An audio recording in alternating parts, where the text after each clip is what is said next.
लेकिन एक चीज आप लोगों को वापस नहीं दिया है 70 साल से ये लोग ने, रंग दिया है, झूठ बोला है, चौक दिया है, लेकिन आपका हाँ कभी नहीं दिया।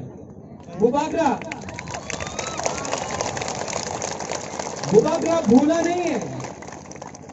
बुबागरा आपको रंग नहीं दे सकता है।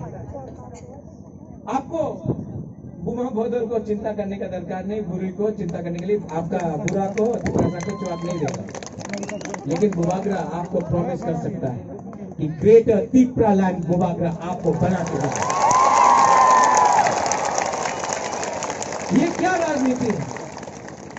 आपका वोट से ये लोग एमएलए बनता है, आपका वोट से ये लोग मंत्री बनता है, लेकिन जब माधवबाड़ी में हम लोग का तिप्रा साहब को गोली मारा जाता है, प्रेस कॉन्फ्रेंस होता है, यही एमएलए, यही मंत्री चुप रहता है।